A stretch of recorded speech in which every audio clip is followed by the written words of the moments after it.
দারুল এহসান হাফিজিয়া মাদ্রাসা কর্তৃক আয়োজিত মাদ্রাসার ছাত্রদের 7 জন ছাত্রের হ্যাফজ শেষ করার পর তাদের সার্টিফিকেট অর্থাৎ আবৃদান অধ্যকার এই সভার সম্মানিত সভাপতি উপস্থিত, অধ্যকার এই সভার সম্মানিত প্রধান অতিথি, কুমিল্লা শহরের বড় মসজিদ সাদিমতি মসজিদ, সেই মসজিদের সচিব এবং চান্দিনার যে মাদ্রাসা, অনেক বড় মাদ্রাসা, যেখানে একটা মাস্টার্স পর্যন্ত ক্লাস আছে, সেখানে মহাদিস জনাব মাওলানা আব্দুল কাদের সাহেব উপস্থিত, আজকের এই সভার অত্র এলাকার বর্গ এবং ছাত্রবৃন্দ।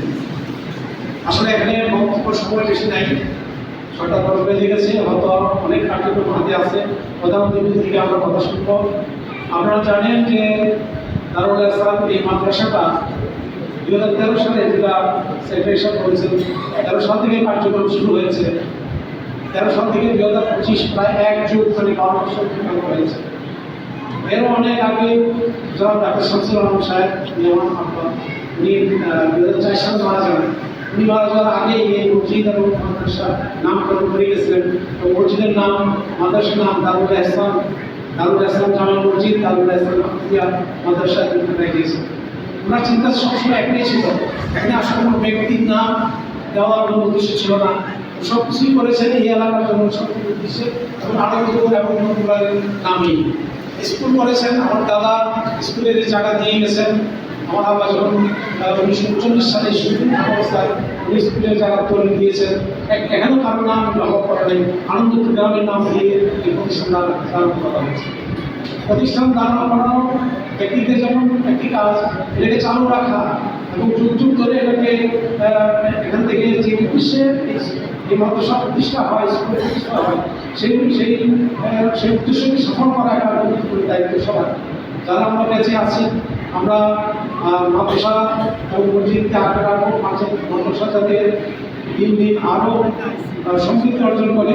বিশেষ করে স্টুডেন্টদের দিকে আমাদের খেয়াল রাখতে হবে, আমরা যাতে এখান থেকে বিশ্বমানের মাদ্রাসার হাফেজ বের হয়।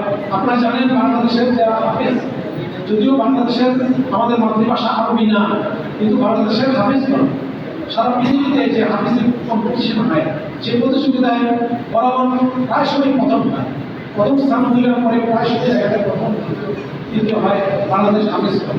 সুতরাং বাংলাদেশের হাফেজি করার যে মান বা বাংলাদেশের ছেলেদের মানে যে ধারণ করার যে ক্ষমতা, তা পৃথিবীর অনেক দেশের চেয়ে অনেক উন্নত। যে কারণে আমরা আশা করি একসময় এই আনন্দপুরের এই এলাকা থেকেও একসময় বিশ্বমানের হাফেজ বের হয়ে আসবে। তার জন্য যার যতটুকু কাজ আমাদের করার দরকার, আমরা সবাই তা করবো।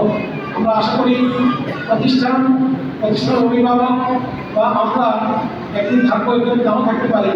মাদ্রাসার আজকে যিনি উস্তাদ ছিলেন আজকে বিরাজ সাহেব, উনি হয়তো বিভিন্ন কারণে চলে যেতে চাইছেন, সেখানে আরেকজন আসবেন। স্টুডেন্ট যারা ছিল তারা থাকবে, ছাত্র আসবে, আমরা থাকবো না এক সময়, কিন্তু মাদ্রাসাটা যুগ ধরে থাকতে হবে। এর জন্য যা করার আমরা করবো সবাই, আমরা যারা যাবো, যারা থাকবো, যারা আমাদের ভবিষ্যতে আসবে, সবারই দায়িত্ব থাকবে এই মাদ্রাসাটাকে একটা উন্নত মাদ্রাসায় রূপান্তরিত করা। এই এতিমখানা মাদ্রাসাটা আমি আশা করি একসময় এই অঞ্চল না, শুধু বাংলাদেশের ভিতরে একটা প্রসিদ্ধ মাদ্রাসা হবে, সে আশা ব্যক্ত করে আমি আমার সঙ্গে আল্লাহ।